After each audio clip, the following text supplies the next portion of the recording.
May 18, 2021 City Council meeting.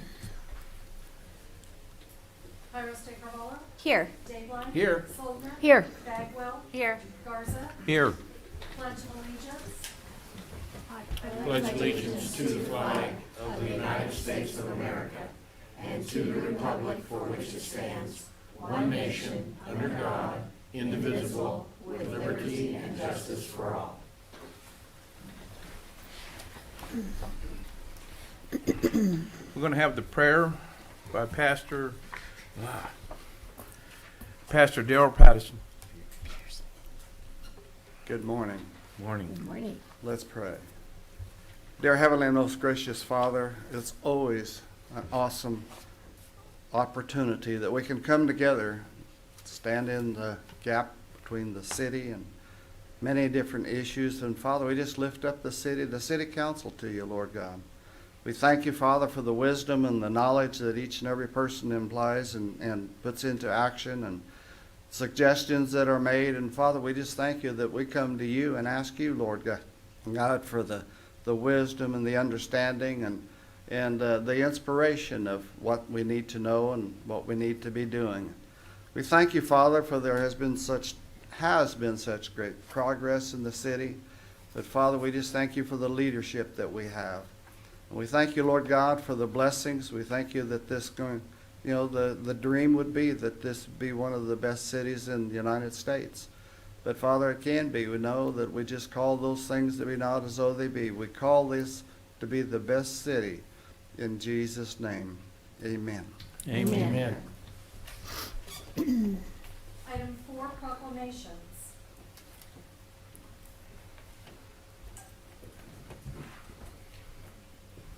We'll do Horizon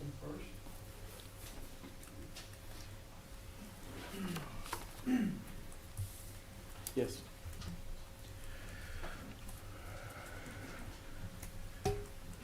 Real quick, before we get started, I want to say a little bit on this proclamations. I asked Linda here this morning, she come up to me and I said, is there a way that the mayor has the power to do one proclamation a month? She goes, no, Mayor, you don't. So, As long as it's this one. yeah, that's because I love reading in public, but we'll do it. Okay. Whereas mental health is essential to everyone overall health and well-being, and whereas all Americans face challenges in life that can impact their mental health, especially during the pandemic, and whereas prevention is an efficient way to reduce the burden of the mental health conditions, and whereas there is practical tools that all people can use to improve their mental health and increase resiliency, and whereas mental health conditions are real and prevalent in our nation, and whereas the effective treatment those individuals with mental health conditions can recover and lead a full productive lives, and whereas each business and school and government agencies, healthcare providers, organizations of citizens share the burden of the mental health problems, and whereas responsibility to promote mental health awareness and support prevention and treatment of efforts. Therefore, I, Steve Garza, the mayor of Hutchinson, Kansas, do by proclaim May 21st as Mental Health Month in the city of Hutchinson, and I urge all citizens and government agencies, public and private institutions, business and school in Hutchinson to commit our community to increase awareness and understanding of the mental health. The steps our citizens can take to protect their mental health and the need to appropriate and accessible services for all people with the mental health conditions. Hi, I'm Beth Akins. I'm representing Horizons Mental Health Center. Just a few quick things. Statistics show that nearly 1 in 4 adult Americans will experience a mental health challenge in any given year. But there's still a lot of stigma, a lot of hesitancy for people to get help. So things like this proclamation are really important because it validates the fact that mental illness is real, that people need help, and it's okay that people get help. The median length of time that most people wait to get help for their mental health from the time they begin to see symptoms is 10 years. And, you know, if you just think about any other health condition that you have, if you wait 10 years to get treatment for it, chances are things aren't going to be so good. And people are waiting 10 years to get treatment for their mental health. And so it's so important that we talk more about mental health and that we recognize the necessity of all of us paying attention to how we're doing emotionally, because the emotions are a big part of the overall physical well-being. So I thank you very much for allowing us to do this. I want to introduce Seth Dewey really fast. He's with the health department. Thank you, Beth. Yeah. So my name is Seth Dewey. As she said, I'm also with the health department, but also represent the Reno Recovery Collaborative, which used to be the Reno County Drug Impact Task Force. And we cover both of these subjects with mental health, but also with substance abuse. And so we also know that there is a close correlation between the two at times.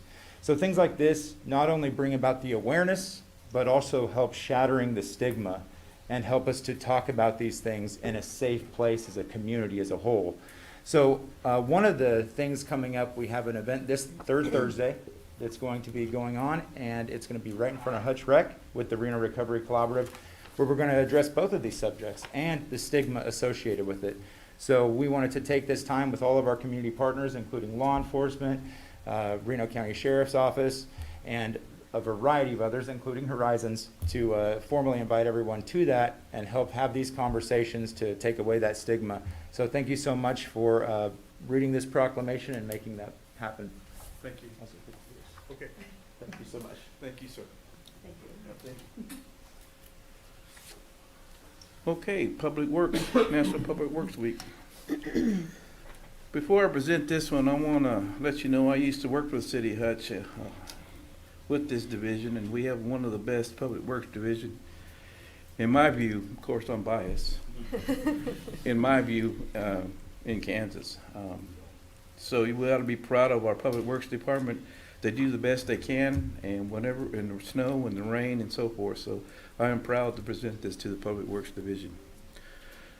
Whereas public works professionals focus on infrastructure, facilities, services that are vital to important to subsistence and resilience communities and to the public health, high quality of life, and well-being of people in Hutchinson, Kansas. Whereas this infrastructure, facility, and services could be provided without the deficient efforts of the public works professional, who are engineers, managers, employees, with dedicated efforts to the public works profession, who, in all levels of government and private sector, who are responsible for rebuilding, improving, and protecting our nation, transportation, water supply, water treatment plant, solid waste systems, and public buildings and other structures and facilities essential for our citizens. And whereas it is the public interest for the citizens of civic leaders and children in Hutchinson, Kansas to gain knowledge and of the maintain the progressive interest in understanding the importance of the public works and public works programs in the respective communities. And whereas the new 2021 marks the 61st Annual Nation Public Works Week, sponsored by the American Public Works Association. Now, hereby, I, Steve Garza, Mayor of the City of Hutchinson, do hereby proclaim the week of May 16th through May 22nd, 2021 as National Public Works Week. And I urge all citizens to join and represent of the American Public Works Association and government agencies to activities and events and ceremonies designed to pay the tribute to our public works professionals, engineers, managers, and employees, and recognize the substantial contributions they make to protecting our nation's health and safety and quality of life. Thank you, sir. Yeah. Thank you, Mr. Mayor, for the proclamation. And I'd really like to take this opportunity to thank our public works employees and really our frontline public works employees for the good work that they do in maintaining and operating all the infrastructure that's critical to the success of the community. That infrastructure includes everything from our water systems to our sewer systems, our streets, our storm systems, our fleet, and our levee system. And I've had the opportunity to work side by side with some of those frontline workers. I've cleaned some sanitary sewers, I've poured some concrete, crack sealed, and I can tell you, after working 8 hours side by side with those frontline guys, the next day I wake up sore. And I feel like I'm in pretty good shape, but I find out that I'm using muscles that I'm not used to using. So the work that they're doing day after day is physical in nature and challenging, and they're doing it for the good of the community. So I do really appreciate the good work that they do. With me, I've got 3 individuals I'd like to introduce. First, Daniel Soto. Come up here, Daniel. Daniel is a lead fleet mechanic for the city of Hutchinson.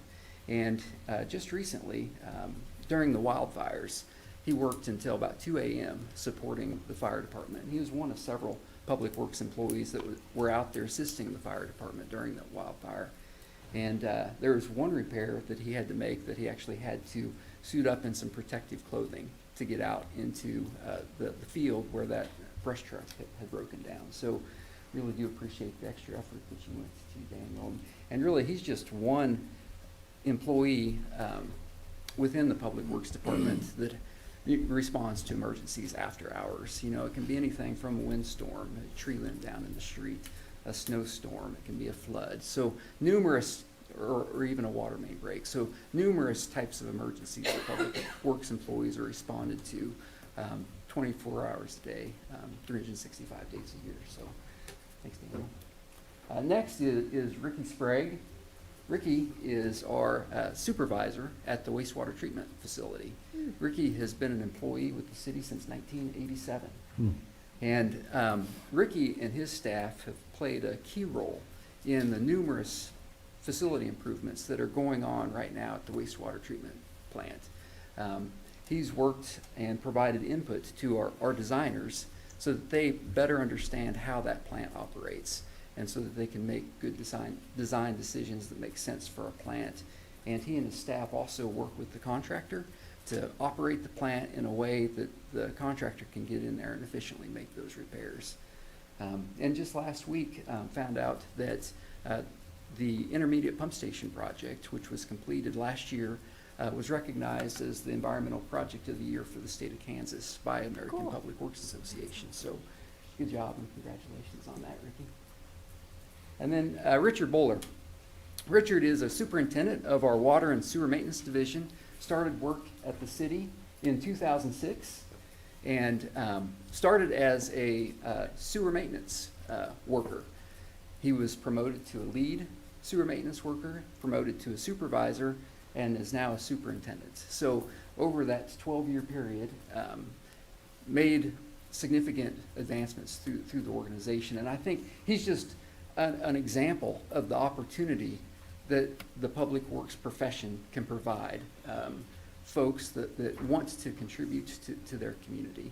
And with that, would like to say that we've got numerous openings. So if you know of anybody that wants to contribute to the community and have great opportunity for growth within a department, we're looking for qualified individuals. So with that, thank you. Thank you, Brian. Thank you. Brian. Thank you, guys. And We all- appreciate it. everybody else. Thank you very much.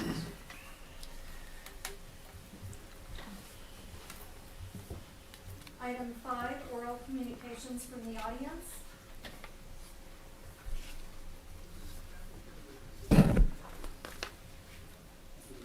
Good morning. Lisa Gleason, Executive Director for United Way of Reno County, 924 North Main. We came before you in a partnership a couple of weeks ago to ask for your willingness to hear voices from the community around some important funding coming our way.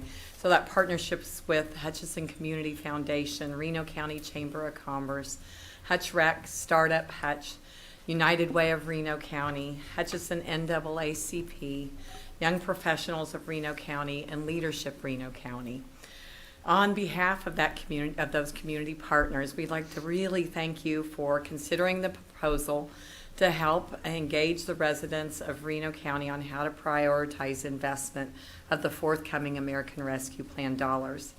Since the last city council meeting and our county commission meetings, this team has worked really swiftly to assemble a draft timeline and process for our community engagement and reporting, which we wanted to share with you as you consider the goals and agendas before each of you. Drawing inspiration from the Kansas Leadership Center's Kansas Beats the Virus community engagement campaign conducted late last year. Did anybody participate in any of those? We really felt like it was a great process, and so our team is proposing up to 60 facilitated small group resident meetings throughout July with a presentation of the findings in late August.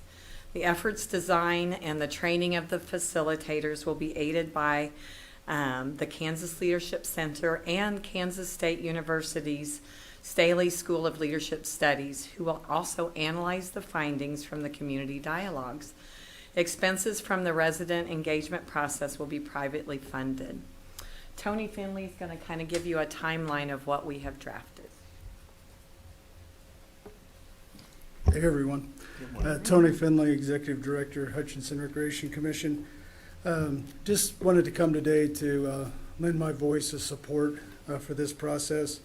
The communication you all received yesterday outlined a timeline and an engagement process that was put together very quick in response to the understanding that this process might need to inform your budget considerations. So as you can see through the timeline, we're aggressive in engaging residents over this summer and hopefully having some information that, if needed, could inform your fiscal year 2022 budget. Also in that short time, we've got verbal commitments from the Kansas Leadership Center and the Staley School of Leadership to help support this process. Happy to answer any questions about the timeline. You know, speaking from the neighborhood development work that we've been doing in partnership with the city and the chamber, two overarching goals I think can be accomplished with this. One is engaging the residents where they're at. We've had success with those neighborhood meetings and engaging residents in their neighborhoods and listening to what they want. And also maybe taking an opportunity to fund things that are not usually available in the normal budget cycle. Things that usually get left off in that normal budget cycle that residents want. This would be a great opportunity to hear from them and see if there's a way to work that out. So I'll stand with any questions about the timeline and engagement process. And is the goal of this to provide the city council with recommendations for their budget process and budgeting the funds? If I understand that. It's correct? to provide recommendations for the spending of those dollars, the American Recovery Plan dollars. My understanding is this body would like to have some of that information to inform the fiscal. City council so that we can deliberate. Yeah, my understanding, and there's a lot of information out there. My understanding is cities have till 2024 to spend those dollars. Yeah. So this timeline is really put in place to help meet your guys' request to inform the next budget year. Tony, I was really excited to see the timeline and how much thought and effort and support is going into this process. I think that's going to make it a lot more successful than otherwise.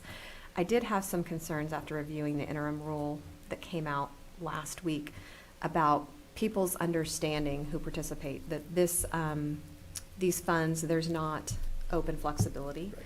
And so I was curious how that's going to be conveyed, because what I don't want this to do is set the public up for a big disappointment if they want those funds to be used in a certain manner that isn't consistent with the legislation.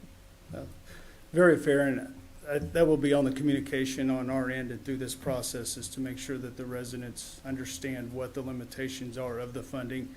And through that engagement, the facilitators, if something's proposed that doesn't fit in the box that they've given us, we can definitely make that clear. So that would definitely be an important aspect of that engagement process. Okay.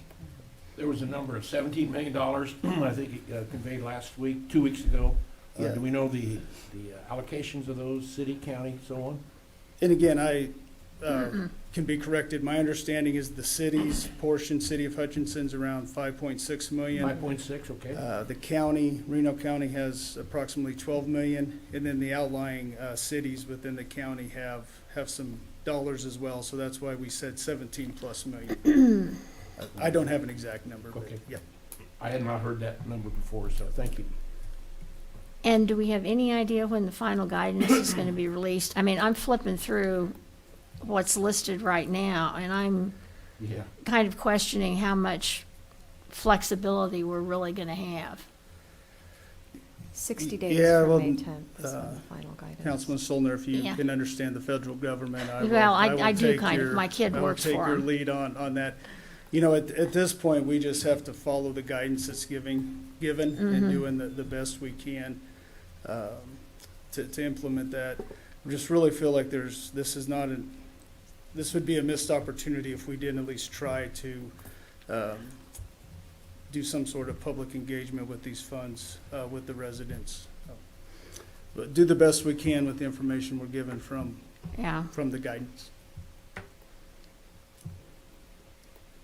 Yeah, I think my only concern is that people recognize we can't spend it on everything they may want to spend it on. I hope that is communicated really clearly. And also that, you know, it would ultimately need to fall within, we would like it to fall within some of the, you know, master plans we've already established. We definitely have put a lot of thought and outreach efforts into creating those plans, so we don't want to go off the rails, and Right. definitely take into account city staff's recommendations. But yeah, I'm What are on the it. expectations of your group, Tony and Lisa, as far as the end recommendations? What are your expectations? Well, I don't know that we have an expectation set for the end recommendation. It's more, for us, it's about the process. It's about taking this opportunity of a major influx of funds that we don't normally have available Right. to us, and creating an engagement process with our residents to where they feel like they have buy-in to how those funds are spent. And again, if there's things that fall outside of the normal budget limitations as we do our annual budgets, now's an opportunity to understand what those are and where they rank on our residents' list of needs and wants. So I think just the underlying message that there should not be winners and losers in this process. Correct. To allow the process to work. But in the end, this body here has the ultimate responsibility of finalizing those recommendations. Absolutely. In the best interest of the community. Right. Yeah. So we hope that maybe this process is just a process that you would consider in future things as, you know, things come up that would be important for you to get community buy-in, that maybe it can be a model to be able to use. We certainly understand that the ultimate responsibility will weigh with you guys on what you think is best for the city as well as the county commissioners. But we hope that with the input that you'll gain, it gives you even better insight as to what perhaps those dollars can be spent for. And ultimately, maybe would set our city up for longer term success. So we are just really grateful for your consideration and willingness to listen to the voices of the people to see what else might be possible. what's the deadline that they're gonna give their final? One thing I have to say, one thing is I'd like for our city manager to sit on it with you, and also one of us to sit on it. We'll let you know who that person will be on the city council. We I would think- love to have engagement from you guys, so Okay. that's really exciting. I think, Sarah, I was gonna do it, but my gosh, being a mayor, man, that's third job, you know? I was interested in You being. wanna do it, Sarah? Sarah, that'd be fabulous. Okay. We do expect to host perhaps up to 60 meetings. So we know that might not be possible. So if any of you wanted to be able to engage, you know, in one of them at least to be a part of that, would be great. Okay, thank you. Okay. Thank you guys for your consideration.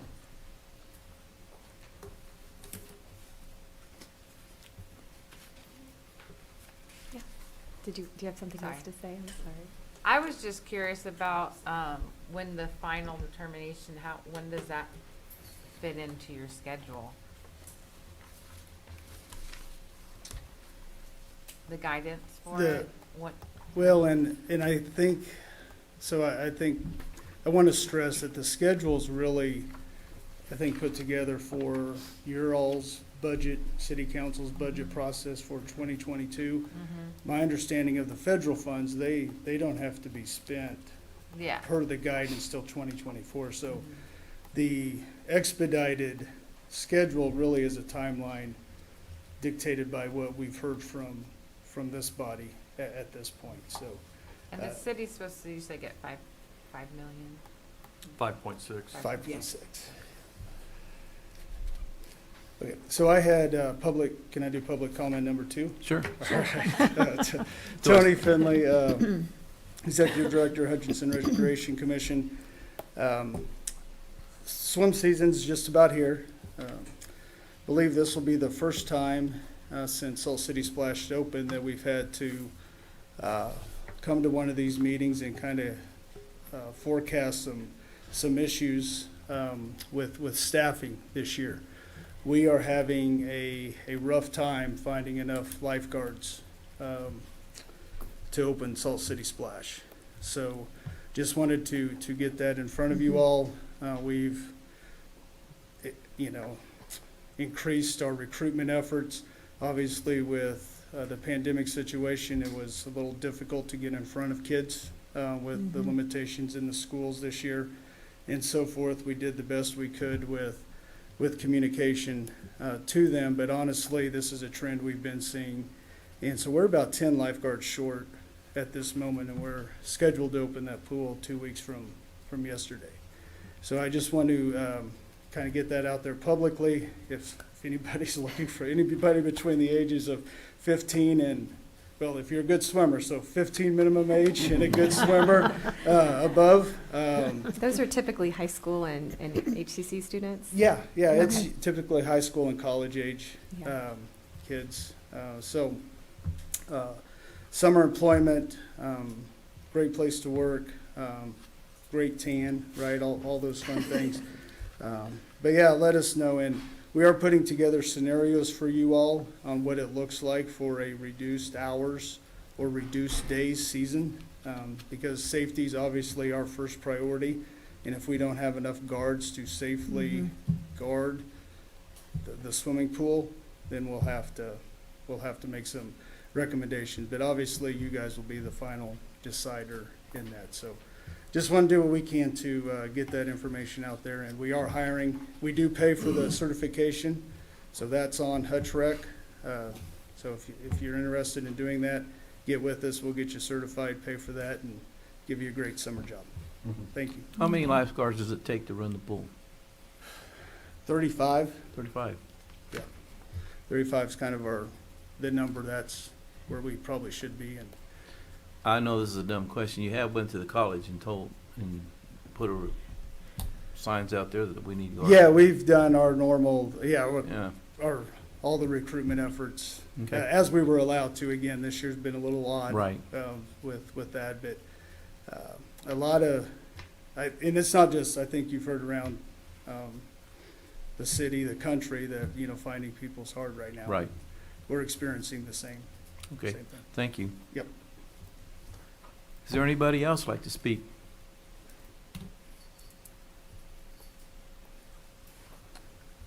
Okay.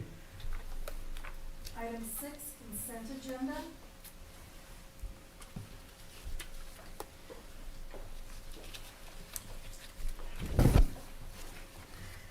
I will move to approve the consent agenda as presented. Second. Iris De Carvalho, Yes. Dave Line. Yes. Soldner. Yes. Bagwell. Yes, Garza. Yes. Item 7A, consider ordinance authorizing golf course and Untitled parking lot bonded costs.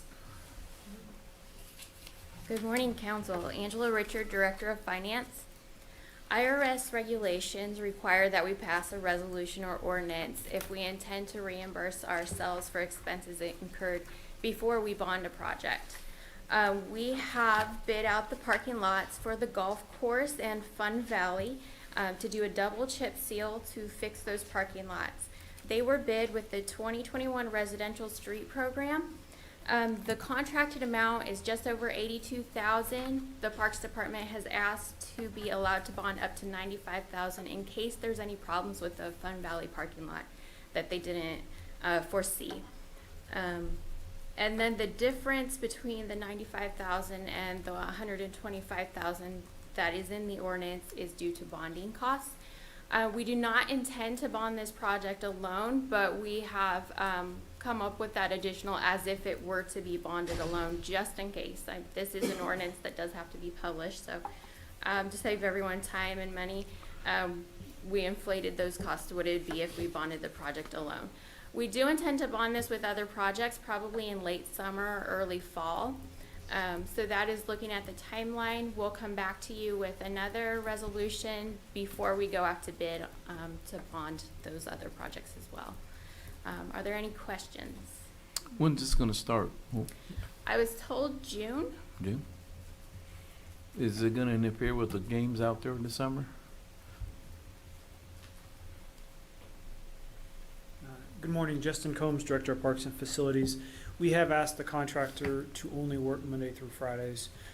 So there will be some disruption to league play during the week, but for tournaments on the weekends, which would be the major disruption, the contractor has to have the parking lot, if not finished, usable for the public. So some disruption, but we're trying to limit that. By the way, I appreciate you guys doing this. And me being a ball player and a coach, that's really needs it, and it's gonna be a big difference out there. Yeah, it'll make a huge difference. No, they're not gonna, you have no future for lighting out there in that parking lot, do you? Not at this point. We've looked at doing that parking lot, I guess, the right way. So Yes, sir. paving it to real asphalt and putting lights and all that, curb and gutter. Right. I mean, it's hundreds of thousands of dollars. Oh, yeah. To do that, and that's probably not the highest priority for a project Right. of that amount. So we're trying to make some marginal improvements. We're also looking at adding some overflow parking that is an issue now for big tournaments. So trying to find a space that we can delineate for parking and kind of organize that parking a little bit for overflow. Good. On the portion being paved, how many total parking spaces would you have? I'd have to lean on engineering. I don't know that we have those drawings in front of us. It's well over a third, probably closer to a half of that gravel Is that parking gravel? lot. Yeah, and we did that I get you. 4 or 5 years ago, really to accommodate league play. So on league nights, yeah, the hope is that most everybody can park on a improved surface, and then for tournaments, they're back into the gravel and then the overflow parking. So I don't have the exact number. Thank you. I would move to approve ordinance authorizing the issuance of general obligation bonds of the city of Hutchinson, Kansas to pay the cost of certain public improvements, all pursuant to Charter Ordinance number 50 of the city and authorizing the receipt. Second. Iris Cavalla? Yes. Sabline? Yes. Soldner? Yes. Bagwell? Yes. Garza? Yes. Item 7B, consider ordinance amending chapter 27 of the Hutchinson City Code regarding multi-unit living design standards and use restrictions. Good morning, Mayor and members of the council. Ryan Vietlook, Director of Planning and Development with the City of Hutchinson. Before you this morning are two ordinances. The first one is a proposed amendment, amending our minimum dwelling size for multi-unit living. That is what our zoning ordinance is for apartments or things that are 4 or more dwelling units within a building. So kind of give a little bit of kind of overview and then a summary and then a little bit of an analysis here. So currently our ordinance has a minimum dwelling size of 600 square feet.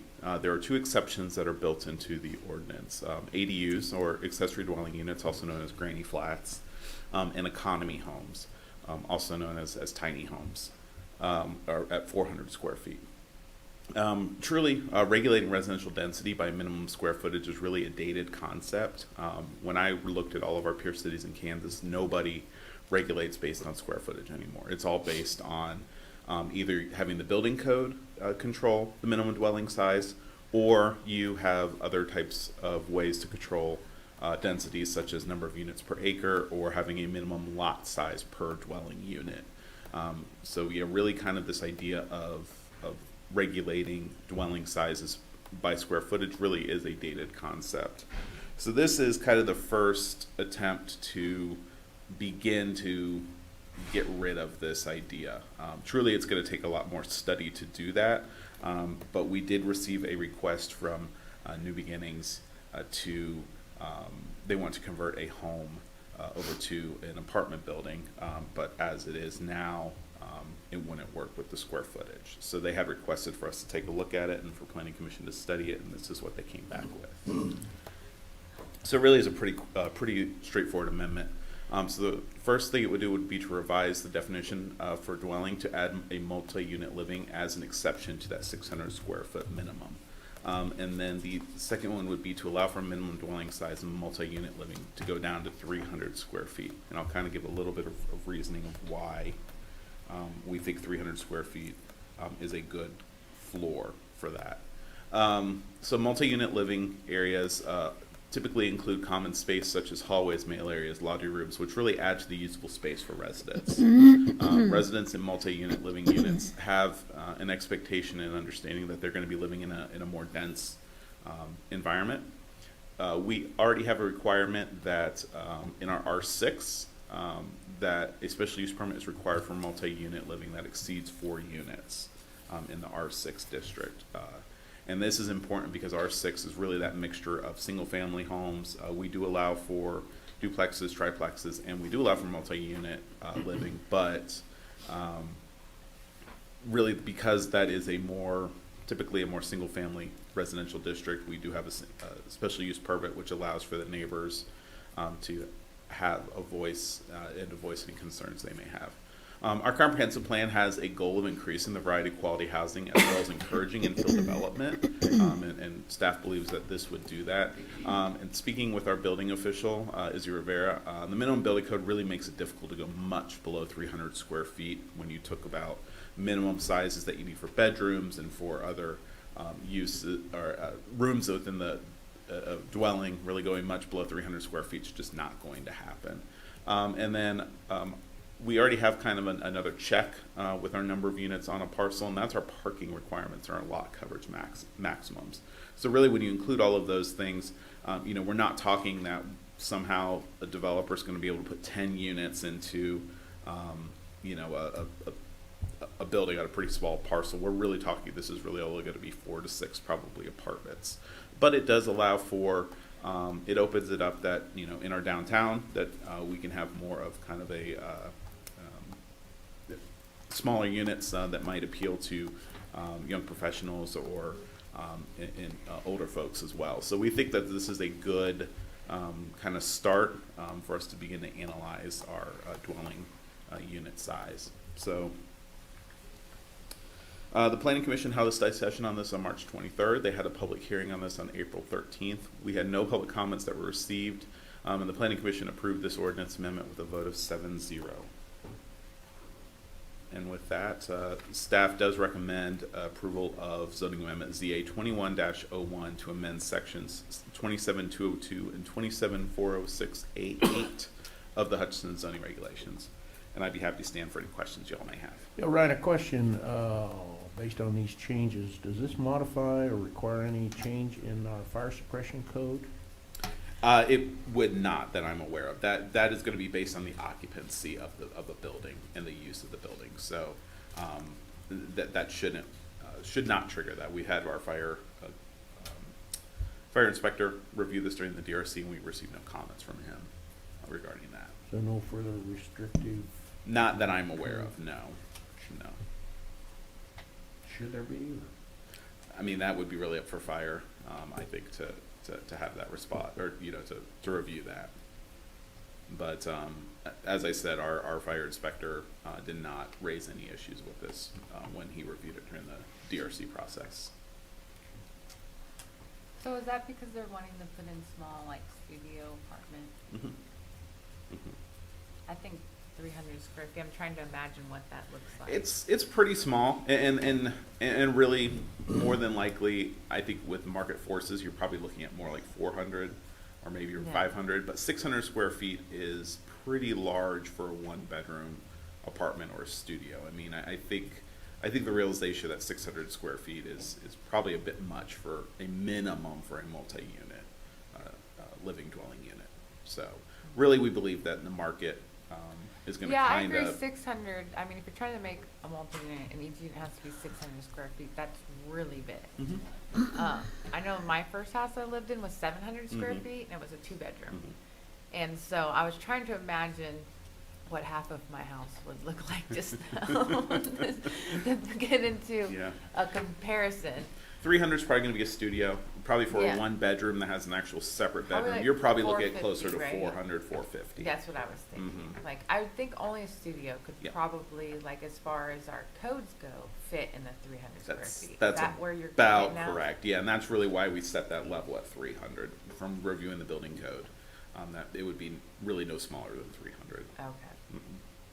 Ryan, I just want to commend your department and your leadership for always being so responsive to requests like this, instead of trying to fit developers' needs into our code. We take a good look at our code and see what needs to be changed. So I really appreciate that. Thank you. I am curious if it's kind of a dated standard to use, setting that minimum square footage, why we're setting any minimum. Mhm. Really, the only reason we did that was to maintain conformity with our ordinance. We will need to probably reopen our ordinance at some point, and do more of a comprehensive look Mhm. at all of our dwelling unit sizes. But this was a kind of a quick fix. Got it. But yes, I Mhm. think we have all realized that this is probably a dated concept, and we need to looking at it from more of a density standpoint, but that is gonna take a lot of input from neighborhoods and from the public, and we wanted to be responsive to this request. Okay, So. that makes a lot of sense. Mhm. Thank you. So when we get a change like that, that's how we do it. We go to the planning Mhm. board first, Mhm. and then it brings it, is inspection having to look at it either? Yeah, we during our DRC process, we bring all the different city departments in. I got you. For their review. We certainly, we try to be responsive to folks' request. We don't always, we're not always going to study everything that somebody brings to us, but in a case like this where we've looked at it and we say, yeah, this really is kind of a dated concept or something we need to change, we will certainly move forward with that. So. And Ryan, would you just spend a minute for people watching to describe the Development Review Committee, who's on there, Yeah. and what that entails? Yes, our Development Review Committee is headed by the Planning and Development Department. We have members of city departments, we have the fire department, we have the inspections department, we have engineering, we have public works. We will call in police or fire as needed. And then we also have external agencies. We have Reno County, we have the utilities as well. And really the intent of that is for everybody to review a development project, or in this case, a text amendment, and to provide their feedback, have more of a comprehensive look. And also, it allows for us all to get all of our comments out at once to somebody. So it streamlines that development process a little bit. So they're not going down the road thinking that they were approved for something and then get a roadblock later on down the road from fire or from, a utility or something like that. So we try to, it's a little bit more work on the front end for the developer, but we do believe that at the end, it really does save them time because it becomes a more streamlined process for them. Great, thank you. Where I've experienced this being a problem in the past at other cities is on infill lots. And if it's not district-wide and you have a situation that allows for an infill lot to go from a subdivision that might be 1,800 square feet prevailing all the way down to 600 or 300, that is problematic. But I believe here what we see is something that probably will not trigger that later on with the public. Generally, the public doesn't follow us when we do things like this. It's not until you actually see sticks going up in the air off a foundation that people get a little agitated. So I think this is probably something that we can survive.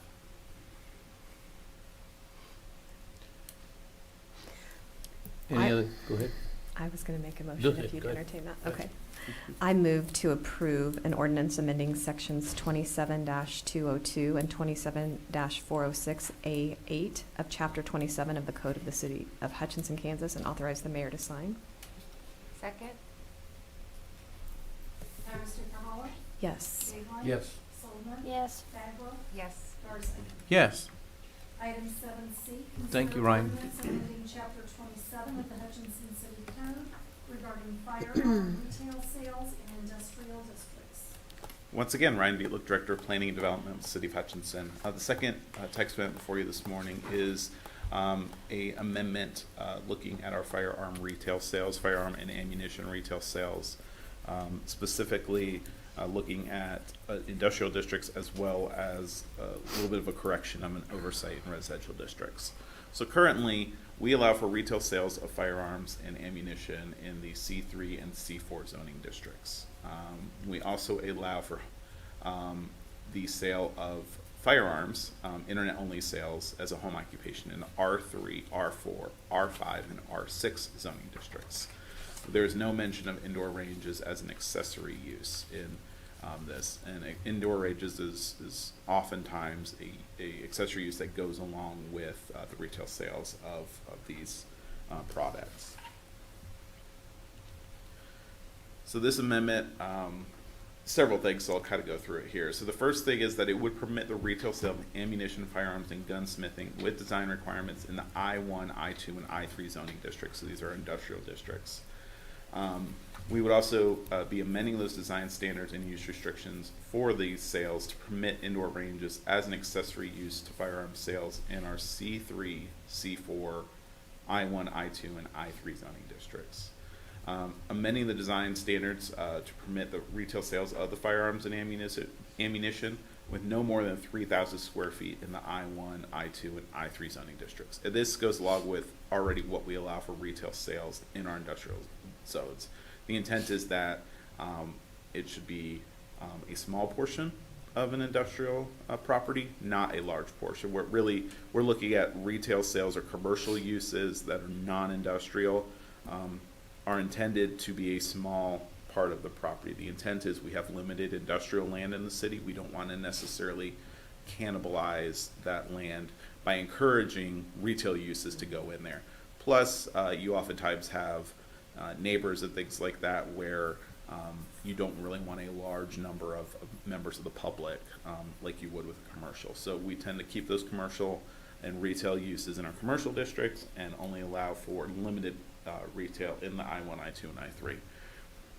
That being said, we do believe that this is a good use for retail within this district because oftentimes there's noise issues, there could be some safety concerns, things like that. So we think that adding that to the industrial zoning districts makes a lot of sense. And then finally would be correcting the use table to permit the gunsmithing and internet sales of firearms as a home occupation in our other residential districts. We believe that was just an oversight when we did the use table because it doesn't make a lot of sense to allow for it as a home occupation in our denser residential districts and then not in our less dense residential districts. So, and we have been allowing it anyway as an interpretation, but this is just really cleaning that up. So we would allow for internet sales and gunsmithing as a home occupation in our transitional agriculture, our TA, our R1, our R2, our MH, which is our manufactured home subdivision, and our MP, which is our manufactured home park zoning districts. So once again, the Planning Commission studied this at their meeting on March 9th. There was a public hearing that was held on April 13th. There were no public comments that were received, and the Planning Commission approved this ordinance. Recommend approval of this amendment with a vote of 7-0. And with that, staff is recommending a motion to approve zoning amendment ZA 21-01 to amend sections 27406B and 27406B21 of the Hutchinson zoning regulations. And with that, I will pause for any questions. I understand it's a fairly complex.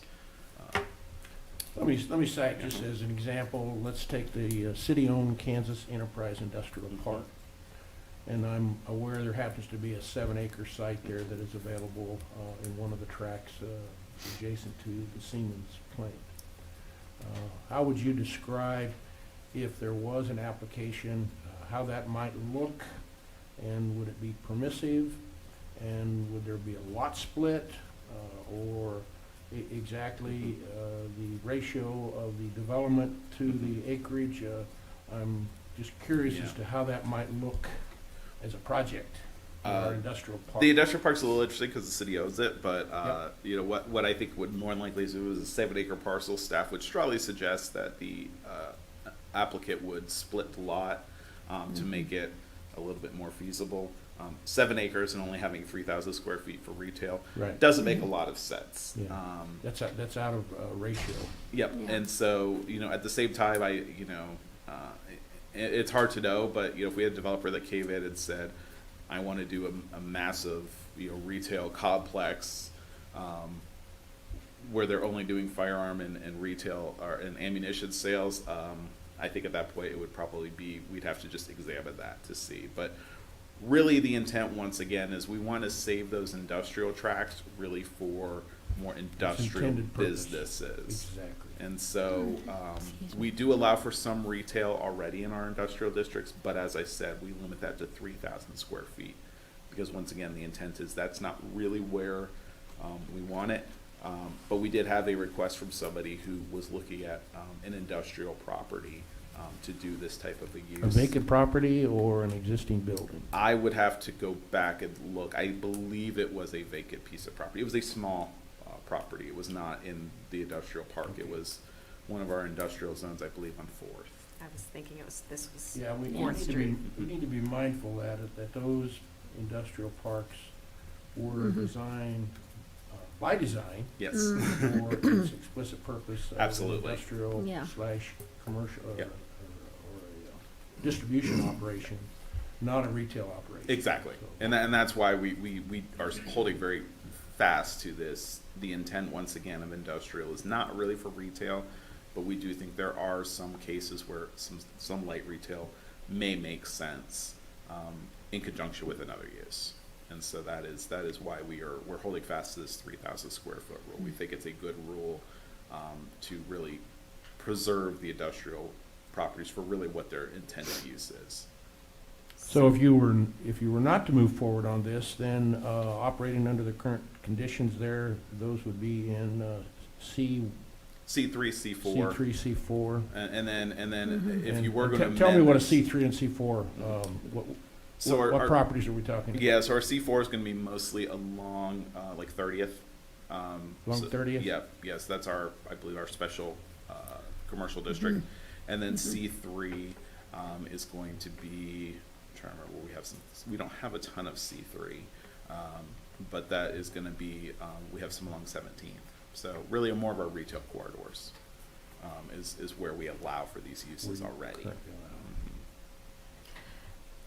We're going to have flexibility within most of the industrial parks that we're concerned about anyway, because they're ours, right? And so this is really just allowing for infill in another industrial area that is being underutilized. Yep, and that's really a perfect example of what 4th is.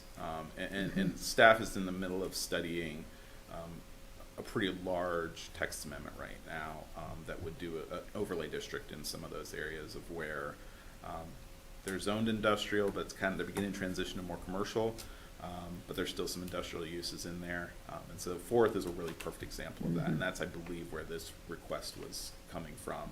And really that intent, once again, is those are infill, a lot of those are infill lots, and this is, once again, where we think that this might make some sense for somebody. So we certainly don't want to tie people's hands when they want to develop their property, but we do want to ensure that we are keeping, maintaining the intent of the zoning districts. I think this. So is there a way, and I don't want to complicate this here, but I'm very, very protective, obviously, of our industrial land and limited Absolutely. Acreage that we have. We really are very, very limited in that respect. That you would carve out of this ordinance the exclusion of the city-owned Kansas Enterprise Industrial Park. I really want to protect that property. I mean, I would have to ask the city attorney if that is something we can exclude in our text. Council member, the easy answer to that is, we own it, we won't sell it for that purpose. That's emphatic. It has to come through me. I know the council doesn't want it. It won't happen. And I would agree. If somebody came through my department and asked, we would direct them probably somewhere else. And Just that for is the- the just for beauty the of us, record, though. Yeah. Just- of our just for the owning record. our own industrial park. And keeping in mind, it not only goes through me, it comes back to the council to approve the sale. You have to approve the real estate contract. So it I really guess can't happen. Dave Line's thinking long-term, though. He's not always gonna be on the city council. And Well, what's but gonna- it's still gonna be a council member. Yeah. Well, I appreciate your concern, but I think the amendment incorporates the appropriate nuance necessary to enable us to open up other areas that are underutilized. Maybe we need to look at a different zoning category for Fourth Street and for those areas that are more commercial and industrial blends.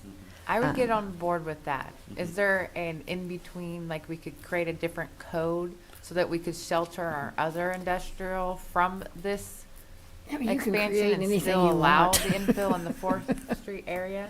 I know we were trying to pare down our I know we're trying to tear designations, down, but I mean, there's certainly a lot of things we could do. We could zone the industrial park a whole nother zoning district, if we really wanted to protect it.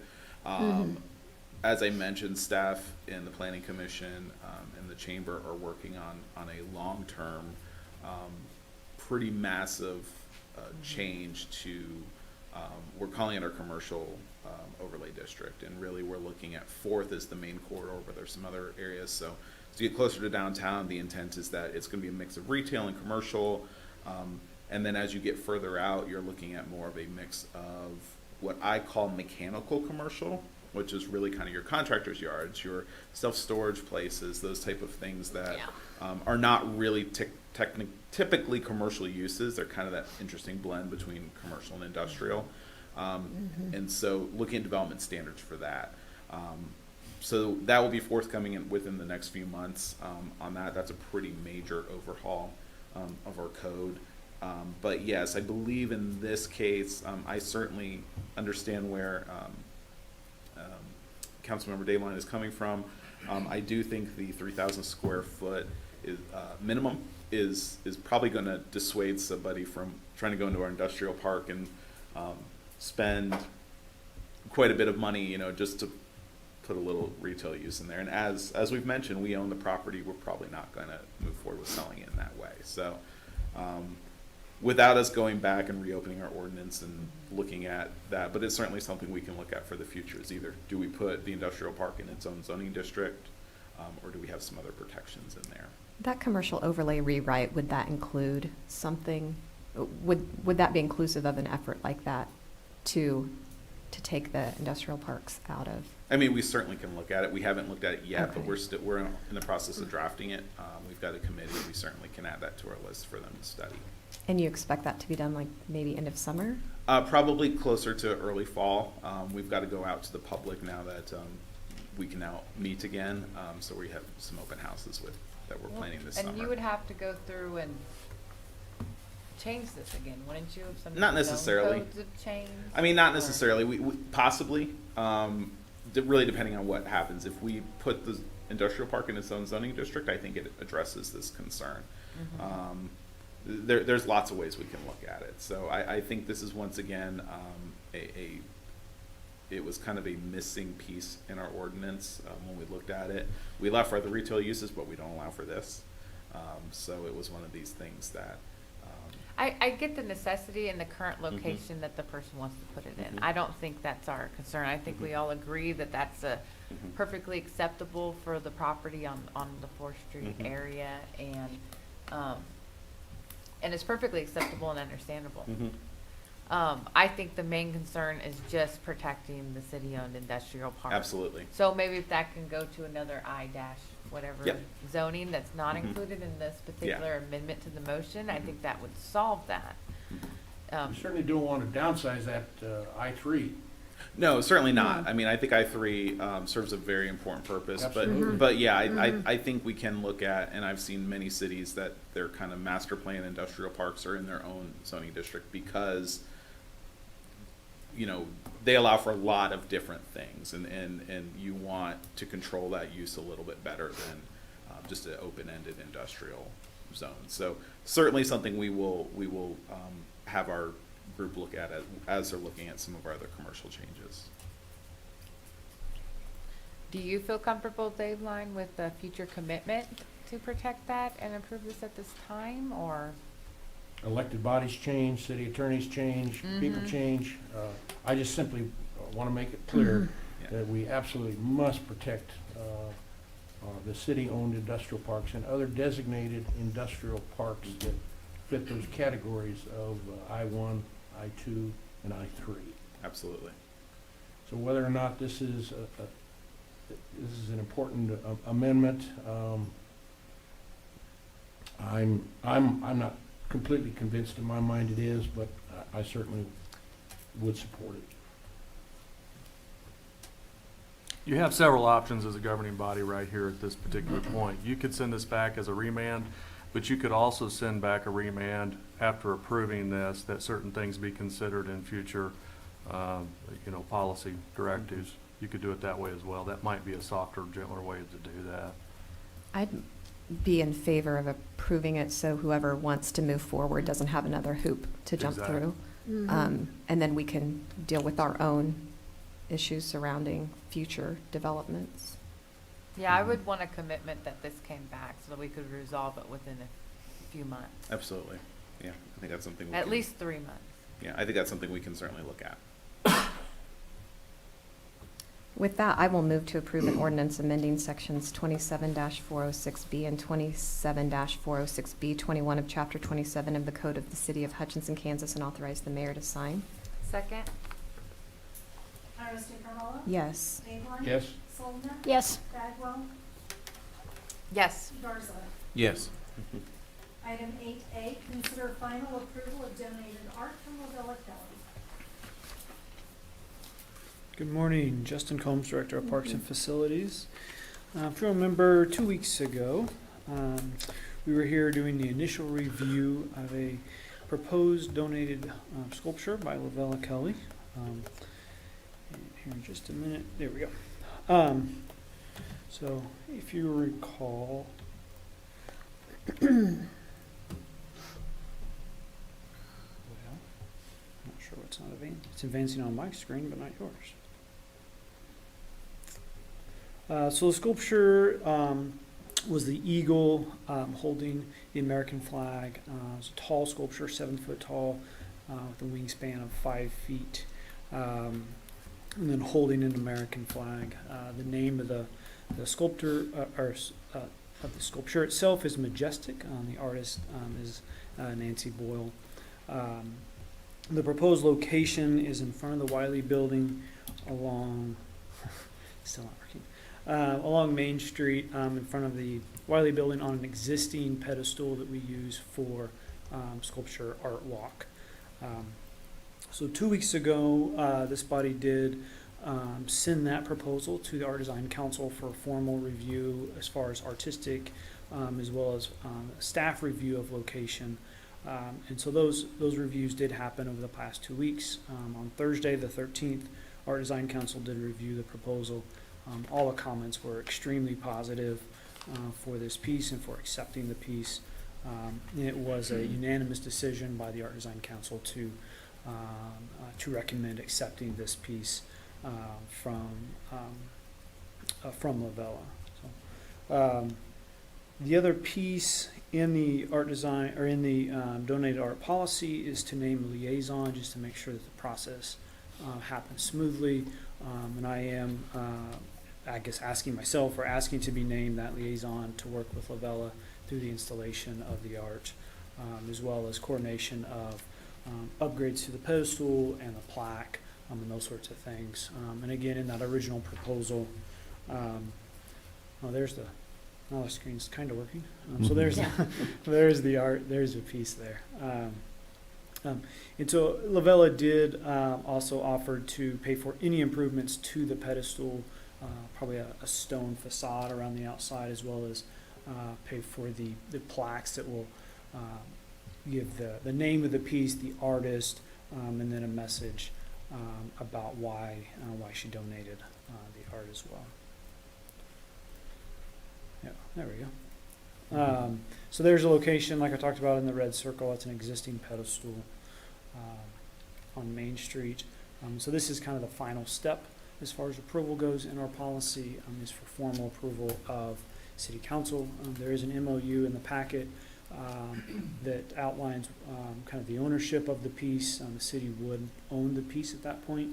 It would be up to the city then to maintain the piece. If we ever decide to decommission the piece, it's all on up to the city.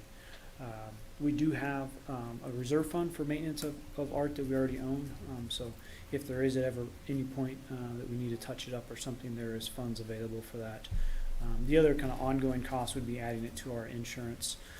But again, we insure all the owned pieces now, so it'd just be an additional piece to our insurance.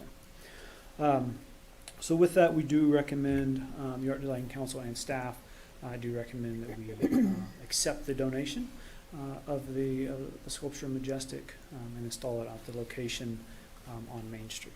So with that, I will stay for questions, and Lavella is also here if you have any questions of her. I got a real quick question. Being an electrician that I am, is there any, I would like to see it lit up at night. I think it'd be beautiful at night. But I mean, that could be for later, but, Yeah, we can look into that. It's very close to. It's pretty close to the street light. Screen still not working. So it's very close to a landscape bed. So yeah, we can look at options.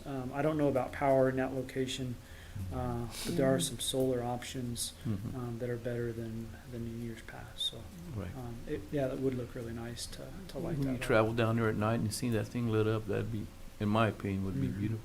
There are street lights. There's one on either side of it. I can't tell from the photograph Right. how far it is, but that's a good suggestion. Any other questions? Do I have a motion? Yeah, I will move to accept the donation by Lavella Kelly of the sculpture Majestic to be installed on the northeast corner of Main Street and First Avenue, and authorize the mayor to sign the memorandum of understanding.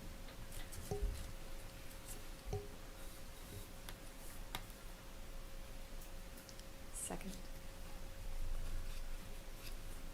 Iris DeCarlo? Yes. Dave Yes. Soldner? Yes. Bagwell? Yes. Garza? Yes, Lavelle, thank you so much for doing what you did for us and your husband. I just want to say a couple words. Thank you for approving. The original idea of Sculpture Walk was to, in the end, provide some permanent pieces for downtown. So this fits really well, and I think it will work well, and I do like your idea of lighting it. Even though there are other lights in the area, when you put a light on something, it makes a difference. That's correct. So thank you, and I think it'll be great. Thank you. Thank you. Thank you And with so that, much. my vote is yes. Item 8B, consider 2021 Emergency Solutions Grant Application on behalf of Bright House. Good morning, everybody. Amy Allison, Senior Planner. As they get the presentation prepped, before you today is a request from the Emergency Solutions Grant on behalf of Bright House. This is a grant that the city has applied for and received since 1994. The grant period would actually be from July 2021 to June 2022. Bright House Inc. is the subrecipient agency. The city does receive a portion of the grant, 2.5%, which is actually split between the city and the state for administration. And then the final request for this year is $40,600. The administration cost is usually added onto that once the awards are notified to the cities, just for clarification. So the actual amount that would be going to Bright House would be the $40,600 if awarded. And I just want to back up. Okay, so the Emergency Solutions Grant is actually a federally funded grant from the Department of Housing and Urban Development. It is an entitlement grant, so it is distributed to the state of Kansas, who then, for the state, has decided to administer them through competitive grants. So this is why we have to apply. We don't just automatically get this funding, but as you can see, the application was submitted in the application or in your staff report. And this is, again, something that we have received since 1994. So with that, we do have Sue Ray, the new executive director of Bright House Inc., in attendance. So if you have any questions specifically about what our application is for, I'm sure she'd love to answer them, but staff is recommending approval of the request.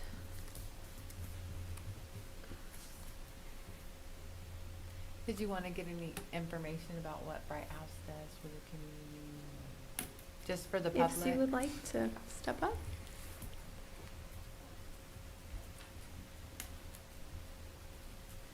Let's see, I'm Sue Ray. I'm the executive director of Bright House. I've only been there about 6 weeks, so I have a list of possible answers to questions, and if they matched, it would be really good. But if they don't, I promise I'll try to find out the information. But Bright House offers support for victims of domestic violence and sexual assault. Is the shortest explanation of what we do. And we do that through a number of ways. We offer counseling through advocacy. If people need to come down and file protective orders, we help with that. We go through the court process with people who've decided to file charges. That's completely through it. Sometimes 3-4 years of different court appearances and things is what is involved. But also we offer emergency shelter. And that is what this actual funding supports. We've had the shelter for a long, long time. I'm not quite sure how long, but Cherie Jurgens, who works there and runs it, she's been there 24 years. And it's at least that long. So this year, of course, was different than other years with COVID. We had to minimize the number of people. Normally, our shelter will hold 24 people at a time, and those are families. So what we do there is women who need help and their children are able to be housed. If we have males who need assistance, we usually put them in a motel situation. And last year we had 18 males go through shelter. I know that there's a thought process that it's mostly women we help, and it is mostly, but there are men who need help. We also had 3 transgendered individuals who needed shelter. So the shelter is really important. It gives people a safe place to get away from their abuser, and stalking is becoming more and more of a problem. Stalking victims also often really need some safe space. So we really appreciate this. It helps pay for shelter staff, and it helps pay for just running the business itself. Thank you very much. Thank you. Thank you, Sue. Well, I would move to accept the 2021 Emergency Solutions Grant application from Bright House Inc. in the amount of $40,600 and authorize the mayor to sign grant application documents. Second? Yes. Yes. Yes. Yes. Yes. Item 8C, consider final plat for Southwest Bricktown number 1 addition. All right, Amy Allison, Senior Planner, again. Before you today is the final plat for Southwest Bricktown number 1. This is a replat of the lots at 401 West First Avenue and 19 North Madison Street. The request is coming before you today because the applicant, or the property owner at 401 West First Avenue, purchased 19 North Madison Street, and they wanted to combine the lots into one so that they could build a garage on that secondary lot. Usually we would handle this through a minor plat process. However, once the surveyor got to do the groundwork, they realized that an Evergy pole sits right abutting the property line and actually comes into the property a little bit. So we had to create a 5-foot easement on the southern property, which is why it's going through the full platting process. So the property owner is GA LLC, and the surveyor is Raymond Breton with Alpha Land Surveys. And then here's the final plat before you today. And I did a blow up there of the actual drawing. And as you can see, there's that 5-foot utility easement, which Evergy appreciates us putting that on the plat so that they can maintain their utility pole. And I did provide some photos. Here is 401 West First Avenue. It is an office. And then here is where a former single-family house was. They have since demolished it since they acquired the property. But this is that 19 North Madison Street that is now being fully incorporated into 401 West First. And as you can see, that pesky utility pole there in the background. So as of that, I don't have anything more to present to you today. My recommendation would be to approve, or sorry, the Planning Commission's recommendation is to approve. They did review this on the May 11th Planning Commission meeting. When something like this happens, do they inform the neighborhood of it, or we don't? We just do it? So subdivisions don't require public hearing notices. We do hold a meeting where the Planning Commission does review it. But no, we are not legally required to notify the neighborhood because plating processes are considered a right of property owners. So no public hearing is required. Okay. I'm always excited to see development in that area of town and would be in favor of this. Motion to accept and approve the recommendation of the planning department to approve the final plat for Southwest Bricktown number 1 edition. Second. Iris Carvalho? Yes. Dave Yes. Soldner? Yes. Bagwell? Yes. Garza? Yes. Item 8D, consider final plat for Meadowlark Dunes edition. All right, again, before you is another final plat for 4509 Wingfoot Drive, which is Lot 14 and a part of Lot 13 of the Spyglass addition. They are requesting to replat this as the Meadowlark Dunes addition to the city. The property owner is Brandon R. Mahoney, and again, the surveyor was Raymond Breton with Alpha Land Surveys. Here's the plat before you. Just some background as to what necessitated this replat. There was an existing utility easement that kind of went through the center of the property just west of where the house currently sits. The applicant is wanting to add on to their house, and where they wanted to add their addition would be over that platted utility easement. So therefore, they have gone through the replatting process to formally combine Lot 13 and a portion of Lot 14 and to move that utility easement from the center of the property to the western property line. Just to also clarify, under the former, original platting, there was also a sidewalk easement that was created to benefit the subdivision when it was originally platted. The subdivision's design review committee met and reviewed the request to remove that sidewalk easement, which they did approve. They felt that no sidewalk was going to ever be created at that location, so they were fine with the elimination of that easement. But as you can see, the new 20-foot utility easement is going to the west property side.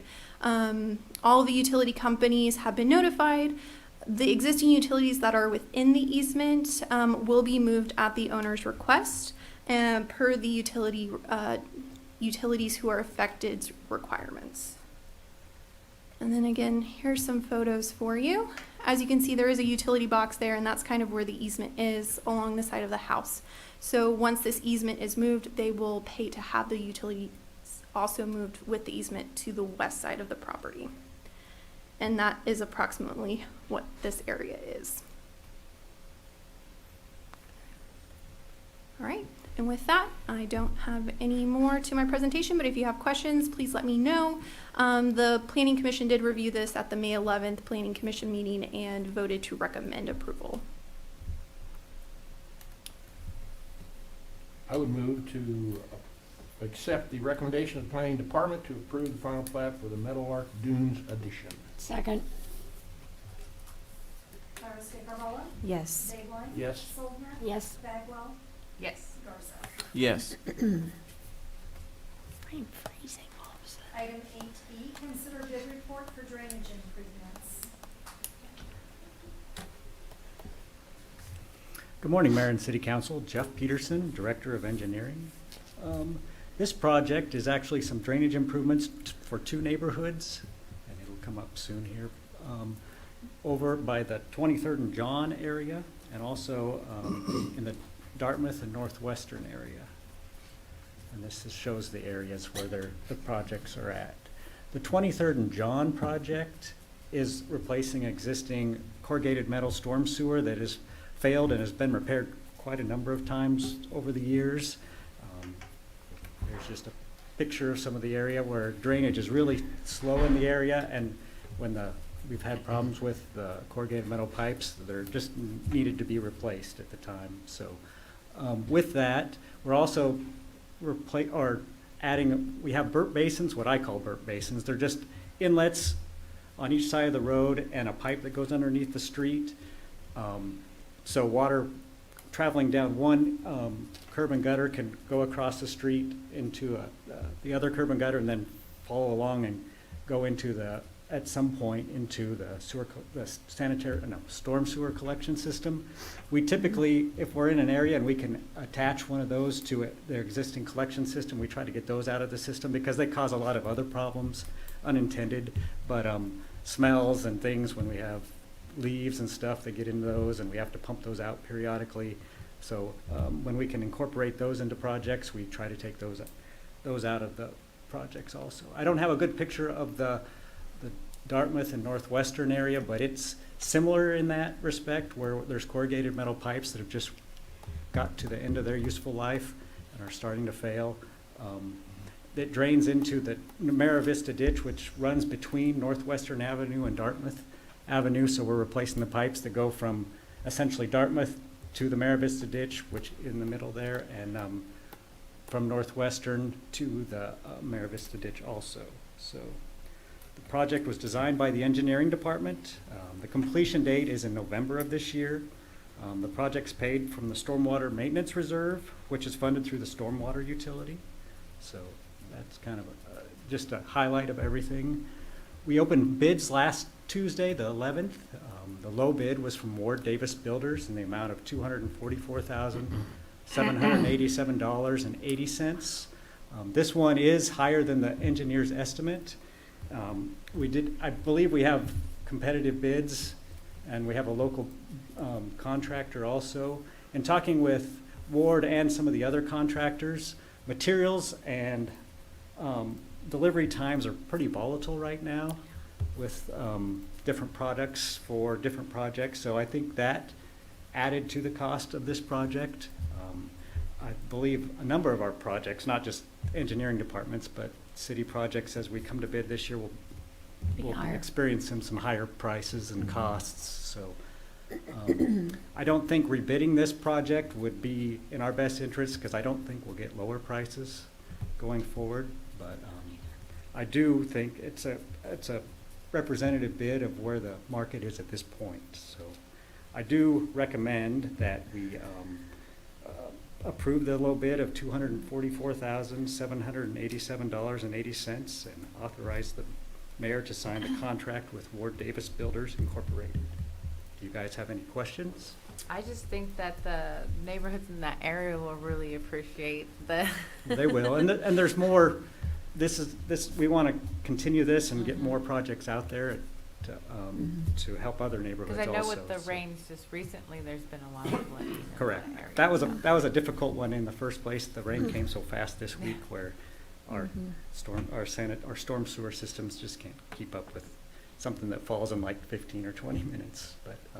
But you're correct. It will benefit these neighborhoods, and we're hoping to do more of these throughout the community. So, any other questions?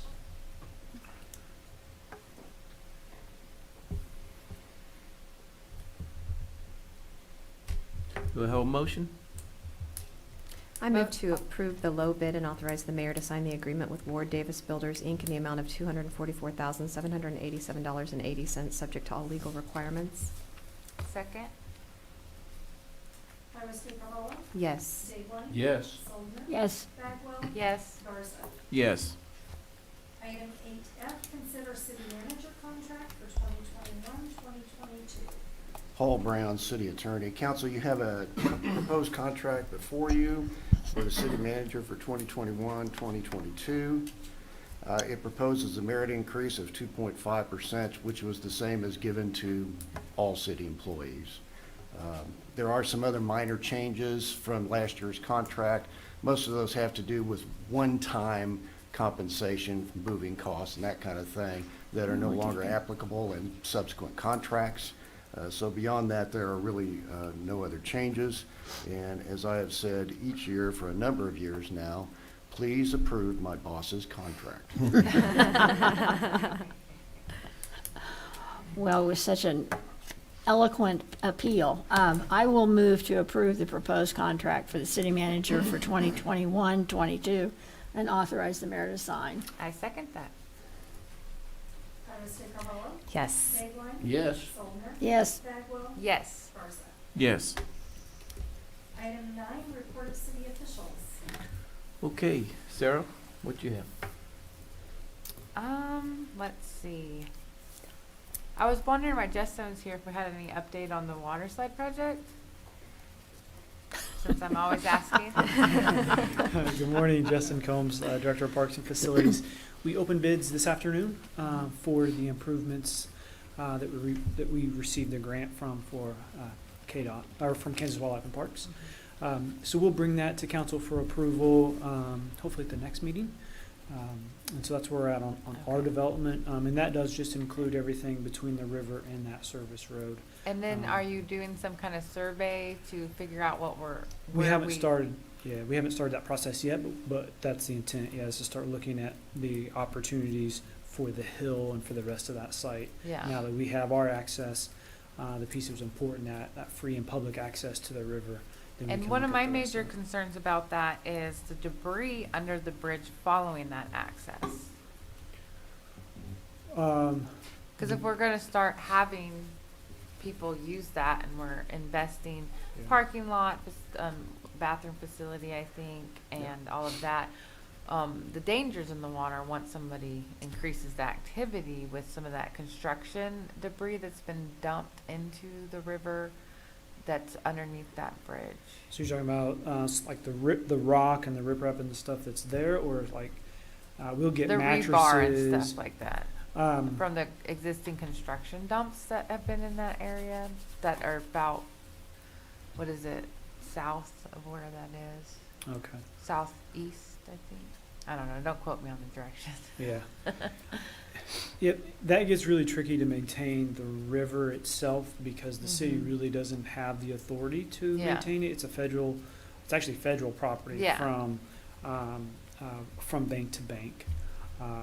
So I do think we can look at that and see what can be done, but it's not really something that we have the authority to go in and alter or make any improvements.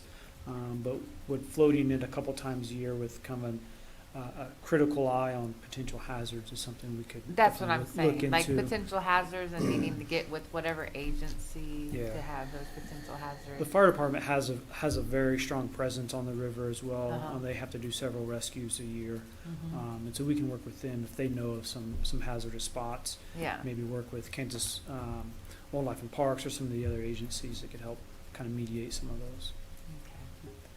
And then, it's been a long road and a long talk about, with this site for the last Yeah. couple years. And, I would just like to say that I would hope for it to move along maybe by the end of this year, maybe get something actually finalized. For the other surveyed. piece. Yes. Yeah. Because we have a good investor who's Yeah. got an idea that can bring people to our city that's going to have an economic impact, and I feel like we just aren't putting enough effort into fostering that private industry that benefits the city as well. Yeah. And there will be some costs associated with getting us to that point. So doing a boundary survey and splitting the parcel and those sorts of things. So that's one question I guess I would have of the city manager as well as the body is that something the city is responsible for? Paying, it'd be, I don't have a number off the top of my head, but several thousands of dollars to survey that, to split it, to walk through that process of creating multiple parcels there. So is that something the city should take responsibility for? Well, it's our parcel, and if we want to, I would think so. If we want to split up the property and make it a private-public partnership, which is gonna drive some people as a destination into Hutchinson. I believe this is something we should actually take very seriously. Understood. So that's a philosophical question, guys, and typically in real estate agreements and things like this, you would see a 50-50 split conducted. This is not a, this is not something that's going to change the way we budget in future years. The cash influx, there will be a negligible impact, but as far as expenses and preparing the land for transfer, 50-50 is typical for something like this. Okay.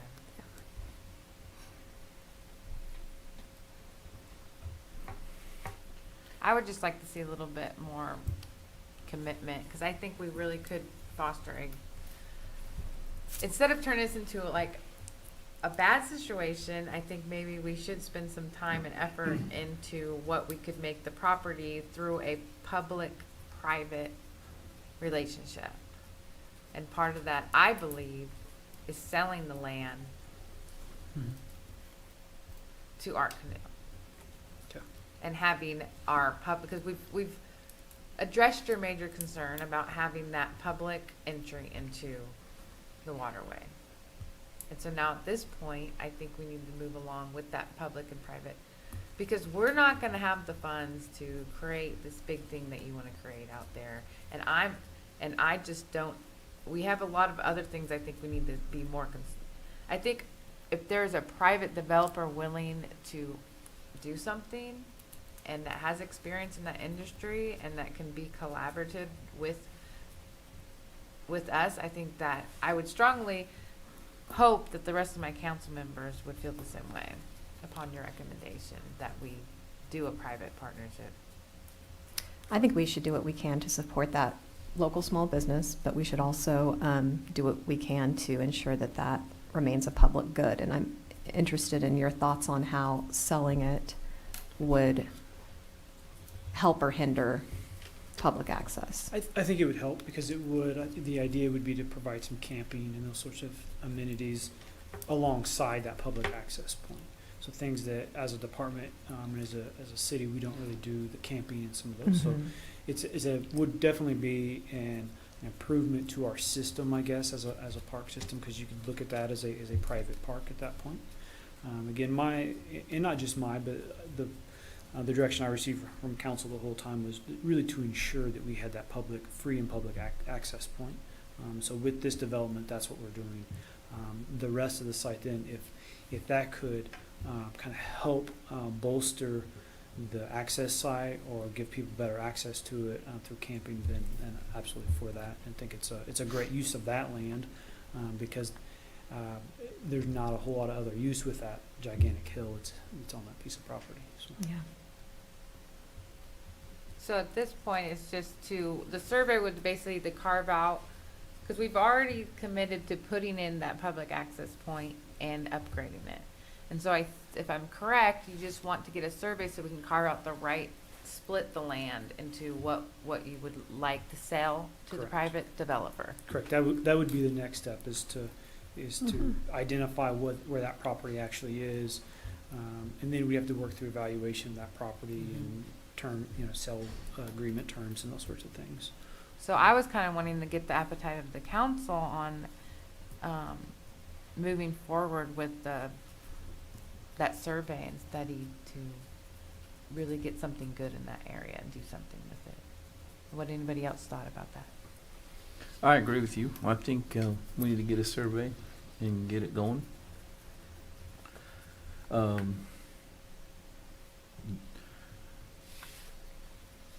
Jeff, do we just put that on the agenda, or how we do that? No, that's really a non-action item. That's something that's really already underway. That's being discussed.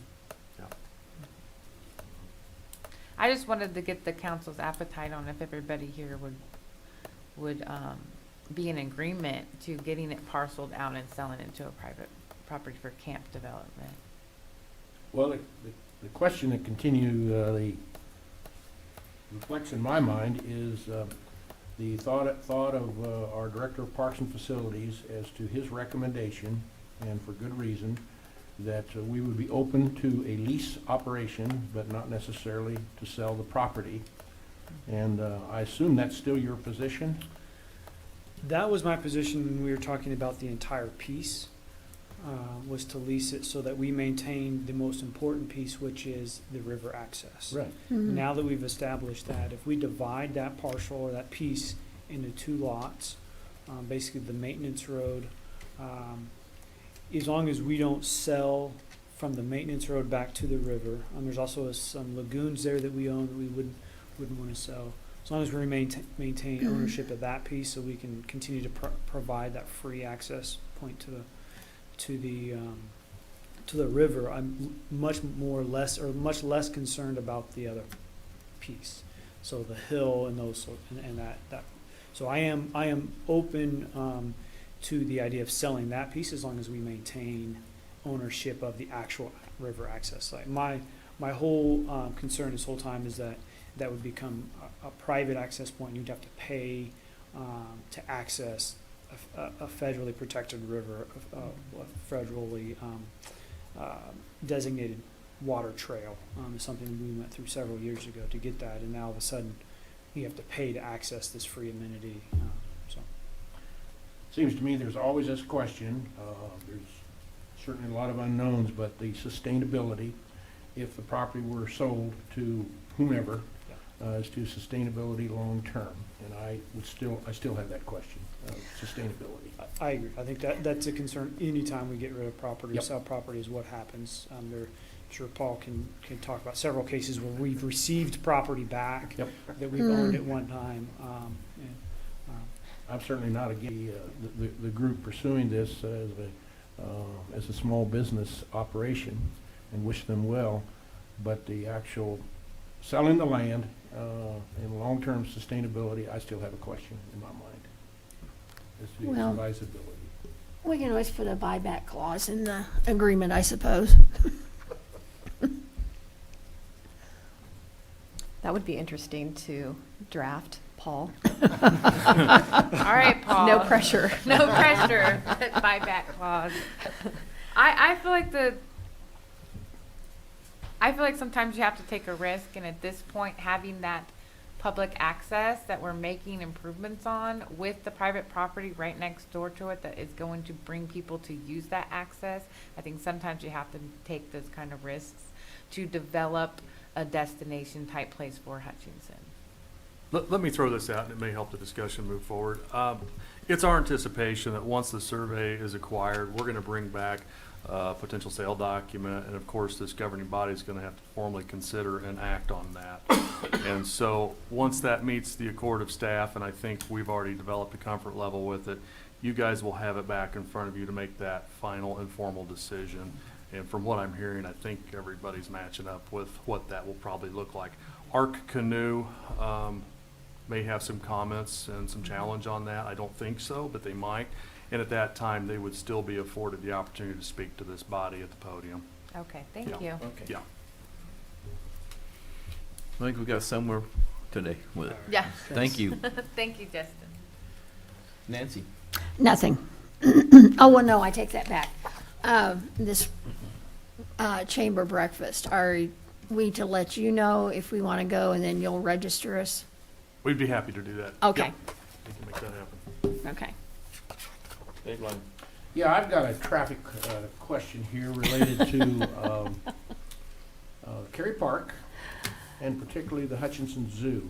And my question is this: I've observed over the past several months and weeks an excessive increased level of over-the-road heavy truck traffic.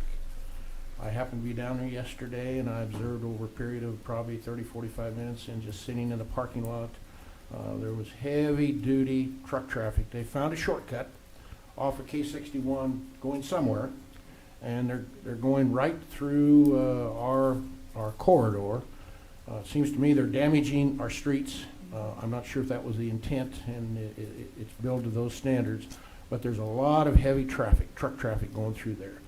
And whether or not our traffic division can examine that and we can begin posting some signs. I drove there this morning, and to the east side there by the jail and so on, There are appropriate signs there for cautions of bicycles and slower traffic, but certainly nothing that puts a weight limit on that particular corridor. And I respect that they found a shortcut, but at the expense of damaging our streets, I'm not sure if that's good. And hopefully we could post some traffic signs limiting the weight level of heavy-duty truck traffic. And I would refer that, I guess, to the traffic division and see what their recommendations are. Okay. Easy. Anything else, sir? No, that's all. Okay. Now me. Go ahead. Oh, I'm sorry. He passed right over me. Do you see that? Yeah, I'm sorry. Go ahead. Well, since Justin's here, I was hoping we could get an update on the pickleball saga, since I'm receiving additional messages from the community about that. All right. Good morning again. Good morning. So progress on the pickleball court has come to a kind of a stall. So this winter when we set out the timeline, we did not anticipate having to build a new base for that site. When we broke up the asphalt, it was literally asphalt poured on dirt. And so in order to do it right, we had to over excavate between 8 and 12 inches and then haul in rock. Unfortunately, the window we had to complete that project, we spent doing that base repair. So the base is there. We do have staff hopefully this week starting again on that site.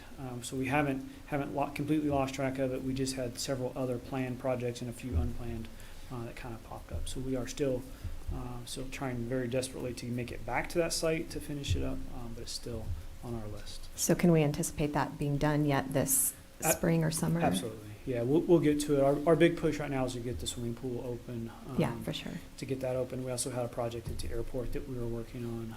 So as soon as the pools are up and running, splash pads are open as of this week.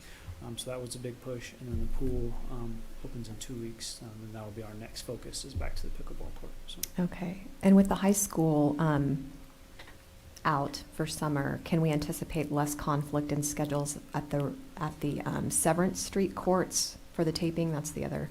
I would hope so. I can't predict what those conflicts will look like. We will continue what we did last year with that group and provide them with a tape that will not damage the surface.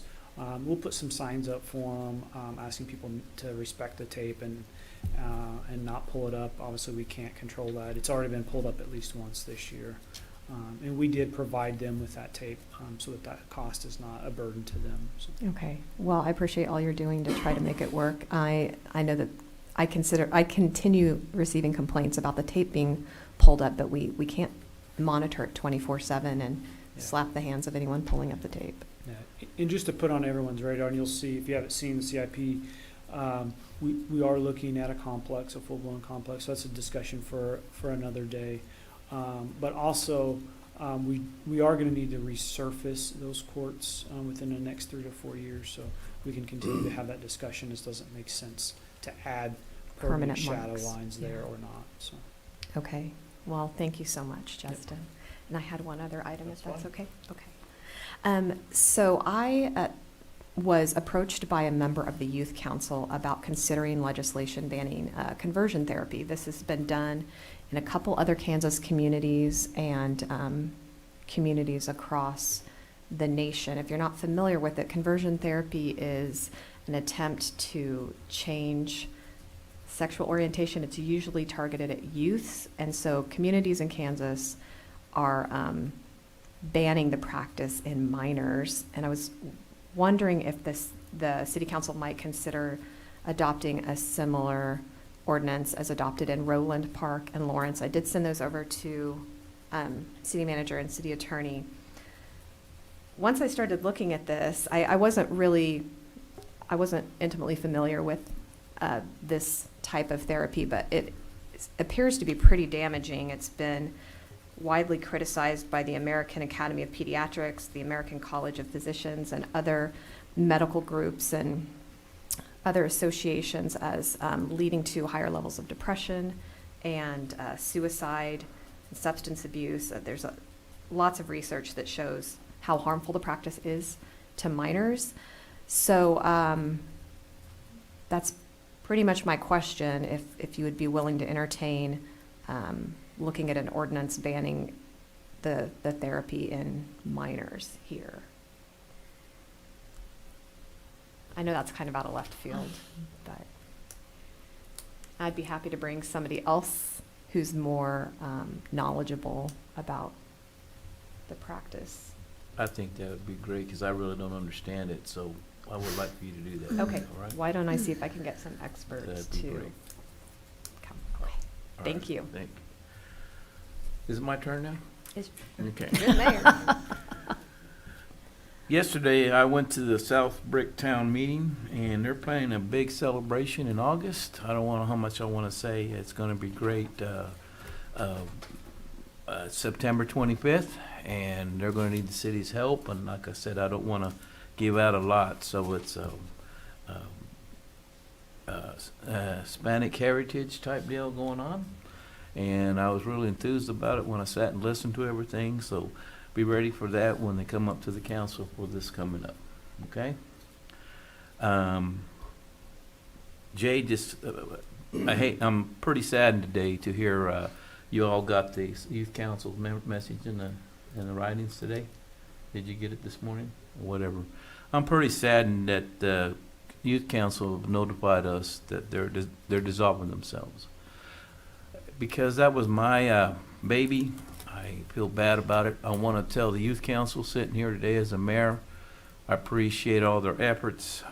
I wish that I could have been more. I try to get with them more. And it being my baby, I take a little bit of responsibility. I try to get with them. But being where I sit on the mayor, I'm a busy man. I've got meetings almost every night. So I want them to know, me sitting here today, I appreciate their efforts. We need to support our youth, and trust me, I want them to know I support youth all the way. I wish they would have came a little bit more to me before they came to this decision. I believe it was in our email today that they dissolved it as last night. I did not get that. I didn't Yes. either. I didn't get anything. Yeah, I didn't get it either. Then so let's I'm take over it here. back. Maybe I read it wrong. Maybe it was just to me. So I hope I'm wrong. But I don't have anything. I don't have anything. oh gosh. Well, it was an interesting year to try to get it up and running, and Yeah. if it Yeah, didn't work out, maybe we almost could try again impossible. next year. To be They sent honest. it to me, said they were dissolved as last night. And if that's not the case, please get a hold of me and let me know what they're thinking. The president emailed me this morning and told me about it, and I hope they changed their mind. I think that they said something to me that they didn't get much, probably it's to me more, didn't get much support. So I hope we can redo something or change their mind, but I did get that this morning. I'm sad to say that, because I believe that we needed a youth council, we needed we needed them to get interested in government. They were our backing for new city commissioners in the future. They were our backing for the youth. The youth have a say whether we like it or not. And so we have to let them have a say. So I'm here to ask them if they would please, if it was only to me, then I'm letting everybody know that I got that email today. So that saddens me a little bit, because I had dreams of the youth council going on and doing bigger and better things. So I wish they would call me, especially the president, and we can talk about it. But that being said, that's all I have. Jeff? Thank you, Mayor. Staff also received a copy of that email, at least So I did. I wasn't dreaming then. You weren't. It was late last night. Okay. And, maybe some suggestions on how that could be reformulated to build better continuity into that, to create longevity for that function. Mhm. Unfortunately, it's a very short time span for anybody that wants to provide leadership, and it's a component of work that transfers into their acceptance, typically into college. So it's kind of like a class project. Yes, sir. A milestone project. And it's good that it serves that purpose, but it also needs to serve the purpose of longevity and the Yes, sir. function of that committee. And so maybe there's a way to stagger kids into that and youth, so that it's not just a one-shot shooting star sort of scenario. And there was a push for them to receive certain resources. And I know they were working pretty effectively with the chamber to get funding for certain things. The chamber wanted to give them direct purchases instead of just cash. understandable. So I don't know that they were totally unfunded. I know of arrangements where they were actually given offers for resources. So that's something we could probably look into and talk more about too. One other thing on that, I also want to give a shout out to the teachers at Hutchinson High School. They helped me develop that, and they were great in development of that. She's probably going to shoot me. I think it's Mrs. Burden. She was a history teacher. She helped me a lot in that development. And also DeJada, when she was here, she was involved in that. So as you can tell, I'm pretty saddened about it. I hope maybe we can get it going again someday. Diversity be a good piece of that as well. Yeah. We, when we reached out and tried to develop that, we really did not hit the high mark as far as capturing diverse members, hardworking members for sure, but Yes. as far as diversity, it wasn't there. So maybe we'll do better next time on that. Sounds good. Yeah. Thank you. Anything else, Jeff? Yeah, certainly. Okay. Thank you. In our preparation of MRF and CIP, we're looking at those numbers very closely. This is always for anyone that's been to the process only once before. There's never enough money to capture all the projects, CIP especially. So that's always part of the focus. That's the goals. That's the objectives piece of this.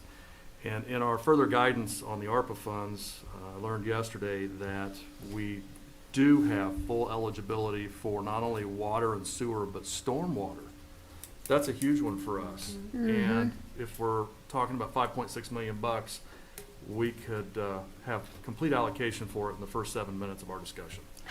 And so there's a lot of robust discussion that's going to take place. I don't know that I'm going to be able to commit to that I'm going to make 60 meetings. I'll just be honest. That's probably not going to happen. But we do need to include that into our future discussions, because some of that money could impact favorable rate structure as far as our utilities going forward. If we do projects out of those funds, that it has that potential to do that and to relax other general fund pressure that the city and the taxpayers would otherwise have to absorb, potentially. So that's going to be an exciting discussion. Looking forward to that. The stop sign discussion, we do not have enough data yet to bring that back to have an educated discussion on it, so we anticipate that coming back at the next meeting. And thank you to Public Works staff. There's a FEMA appeal in process that's going to potentially allow us to recapture over $100,000 that the city had spent for levee work. So that's very exciting, and that took a lot of effort administratively to pursue, and it was worth doing, I think, so far. Dispatch is back in LEC. Thank you, Chief, for keeping me briefed on that. Also for the information when I met with your staff yesterday relating to crime stats and the favorable trending that we're seeing there. I did meet with our crime analyst, statistician, and went through that extensively and developed a comfort level that allows me to convey to you that those are reliable numbers, it's reliable data, and there have been no changes over the course of the last year or multiple years that would allow those numbers to be skewed adversely, and so that's always good to know. Also, we're seeking support letters for the Woody Seat project. This is the same group of people we've sought in the past. That same list has gone out. Don't want anybody to be surprised by that. That is in conjunction with the application in the future that we did discuss. So that is ongoing at this time. What is the filing deadline for that submission to Is that in June? DOT? Thanks. Jeff Peterson again. It's July 12th, I believe. Oh, July 12th? Yep. Thank you, Jeff. Thank you. And Mayor, with that, I'll rest. Thank you very much. What time is our budget meeting next week? Is it 8 o'clock or 9 o'clock?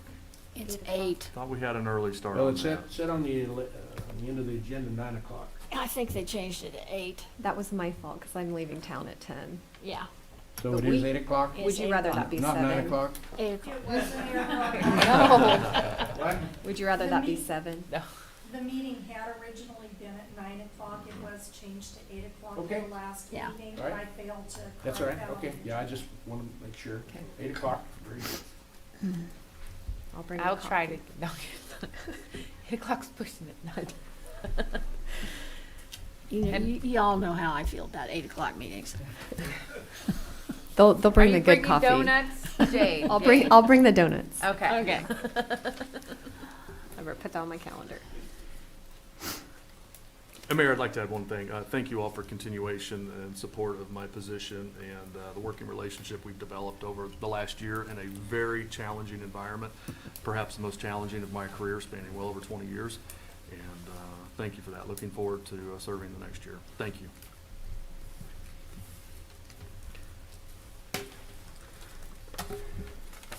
We need a motion for executive session. How long do you think we'll need?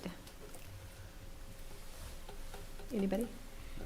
Actually, it's your meeting, so you need to know. Anybody? What do you think? Let's give it 30 minutes first, and then we have. 30 minutes. You want to try 20 minutes to begin with, try a little 11:20? break here, and then 20 minutes would be 11:20. Okay. That sounds good. Yeah. Okay, I move to recess into executive session pursuant to the personnel matters of non-elected personnel exception KSA 75-4319B1 in order to discuss city manager matters. The open meeting to resume in the city council chambers at 11:20 a.m. Second.